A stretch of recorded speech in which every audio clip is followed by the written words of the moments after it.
Hi, welcome to Itsy Bitsy Book Bits. Today I'm reading to you from the first book in the Gravedigger Academy series by C.A. King. There is a reason why people don't believe in monsters, and it's not because zombies, vampires, mummies and ghosts don't exist. Welcome to Gravedigger Academy, the last place anyone wants to end up. It's Makayla's first year in the paranormal academy system. When all three of the schools she applies to deny her entry, there's only one left. Unfortunately, she's more interested in finding a way out of Gravedigger Academy than in learning its curriculum. Gravediggers actually do the digging. Gravediggers, however, keep buried bodies where they belong, 6 feet under. This year's students are about to learn corpses can be temperamental, and when the dead refuse to cooperate, there's hell to pay. Chapter 1. Calling it a living room was the same as telling one big fat lie. Being the most pristine area in the house, it was anything but a space used to live in. In fact, it was rarely entered and hardly ever occupied. There were any number of reasons why, too. The plastic on the seats made them uncomfortable, and the polish on the wooden table was too perfect to consider placing anything on. That wasn't the worst of it. The white shag carpeting took that honour. No one in the history of the household had ever left a mark on it, let alone a stain. The chastising that would befall the one responsible for such a disgrace would be severe. Makayla's hands folded in her lap, knees together, sitting as far forward as possible. The last time the room had been used was in the previous summer. Her brother, Ty, made the mistake of wearing shorts in a blistering heat wave, leaving him in a real pickle. A boy sticking to the furniture covers wasn't a pleasant sight. Watching him being pried off was even worse. The reddened backs of his thighs taught them all a lesson that day in proper dress code and etiquette. Nervous wasn't a strong enough word for what Makayla was enduring. Being the youngest, she was the last of her 6 siblings to go through the ritual. All of her brothers were already in the academy system, and each of them had made it into the school of their choice. A side glance at the family portrait reminded her how important her next decisions were. All she ever wanted was to fit in. That wasn't easy when her entire family had blonde curly hair and blue eyes. She stuck out like a sore thumb next to them, with her limp red mop and bright green eyes. That wasn't even taking into account their bone structures being much larger than her own. This was her opportunity to move past all that. This was her chance to prove she belonged. A book landed on the table with a thud, dust from its pages scattering. It didn't matter how carefully the album was placed. Its sheer size and weight made it impossible not to sound as if something had been dropped from an aeroplane without a parachute. "Here it is," Hildebrew said, hands on her hips, admiring the volume. "I can't believe this is the last time we'll see it in this house." A white apron acted as a tissue for fake tears. "My baby is going to school." She let out an audible sigh. "Well, go on then. Open it." Her mother made it seem so easy when it was anything but. This was the moment that would define her life from there on out. Somewhere in that one book lay her future. Makayla inhaled deeply, then emptied her lungs again before making a move. Reaching out with one hand, the book opened with authority. A smile of sheer accomplishment graced her lips. "Oi," Kaz complained. "At this rate, it'll take all day to choose where to send her letters. Just get on with it already. I picked my 3 schools in less than 5 minutes. That's the way to do it." "I need to pick the right ones," Makayla barked. "Yeah," Ty snickered. "If she doesn't, she'll end up at Gravedigger Academy. Wouldn't that be a laugh?" "No child of mine is ending up there," Jed blurted out. "I'm sure she'll do fine in one of the easier arts programs." Makayla's bottom lip trembled. She'd already picked her choices, without even exploring the volume. Now she was second-guessing herself. There was no room for error. Every young witch was allowed to choose the top 3 schools they wished to request admission to. That didn't mean the institutions were required to accept all of their applicants. The top schools were very competitive. The real kicker was, all her brothers were in the best. Talk about pressure. If she was rejected by her choices, there was only one place for her, the one school that no one applied to but happily accepted all rejects, Gravedigger Academy. "Give her some space," Hilda Brew demanded. "Off with the lot of you." She offered a smile of encouragement. "You pick whatever schools you feel best about. There's no pressure. We'll be proud of you, no matter where you are placed." The towel on her shoulder snapped at Ty's ass, chasing him from the room. Picking Marsh Academy for the gifted first and foremost was a family tradition. Of course, it was the first listing in the book. It only made sense. Everyone who was anyone went there. Wasting one of the 3 precious picks, knowing there wasn't a frog's chance in snow she'd be approved, seemed folly. Her eyes glossed over the information. The requirement for students to have a full use of their abilities meant an instant rejection. She wasn't even sure she had any abilities yet. Still, she could already feel the disappointment in her father's glare if it was left off her options. The pages turned endlessly, the book becoming considerably smaller. A simple tap on no removed any preview she'd opted against applying for. The process would continue until either she had chosen yes to 3 or that was how many academies were remaining. Weeding out the not possible choices came first. They were the ones that required certain skill levels or special abilities she simply didn't possess. Reality warping? No. Abjuration? No. Conjuration? No. Transmutation? No. Elemental? No. Illusions? No. She couldn't make a pebble look like a stone. With an entrance test required, there wasn't any hope for being accepted to that one. Music magic? No. She didn't play any instruments, and there wasn't enough time to learn one from scratch. Someone probably should have prepared her for that possibility a long time ago. Makayla sighed, turning the page again. There had to be something she could do. Divination? Her hand hovered over the rejection, but with no prerequisites for entry, it was worth consideration.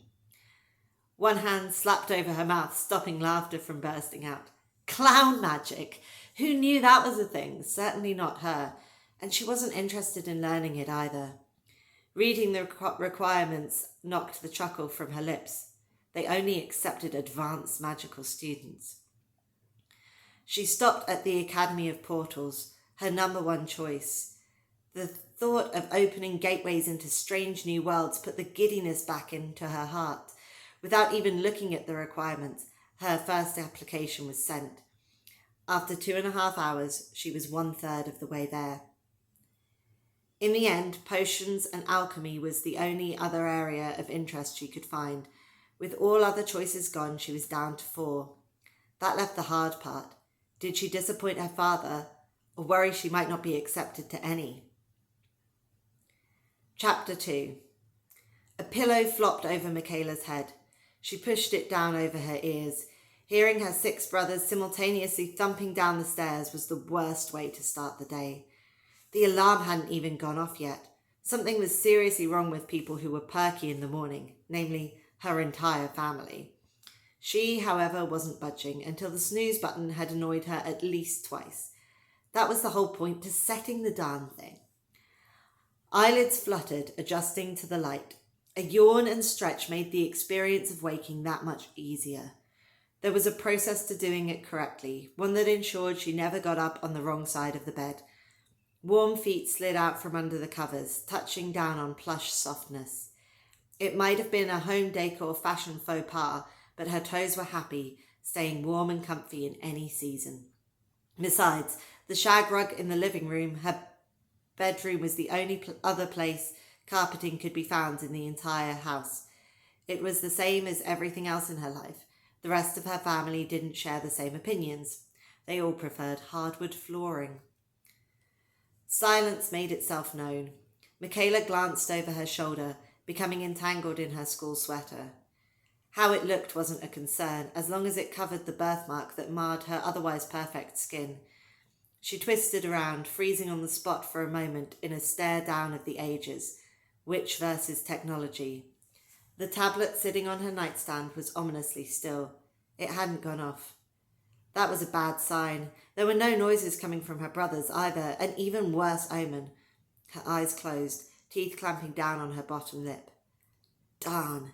It was late. That was the last thing she needed on the first day of academy classes. Her heart pounded almost as hard and loud as her feet thumping on the stairs. She raced to the kitchen, backpack in hand. Empty! Every last seat was vacant. One might not have known a family breakfast had taken place only minutes prior, if not for the dirty dishes and bits of leftover food covering the table. She inched closer, picking up the wrapping from a present. She knew what they were, wands for her brothers. Sliding into her place, she glanced at her own reflection in the clean porcelain plate. There was no gift, or breakfast for that matter. Makayla! Hildebrew exclaimed, walking into the room. You need to hurry, you don't want to miss the bus. Where is everyone else? Makayla asked, fighting the stinging sensation growing in her eyes. I thought I'd get a ride today.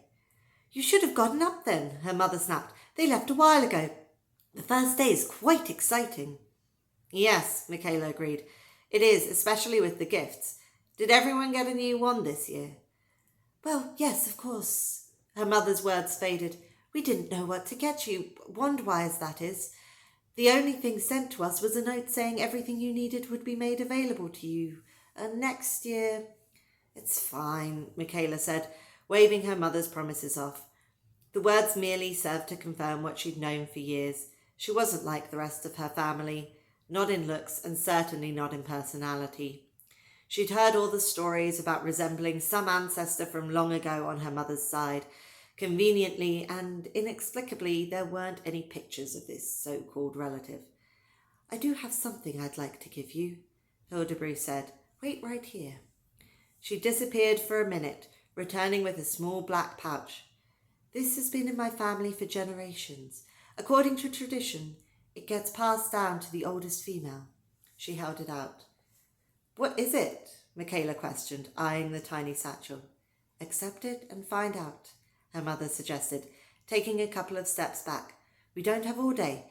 It won't bite if that's what you're worried about. Makayla took the offering, pulling open the drawstring pouch.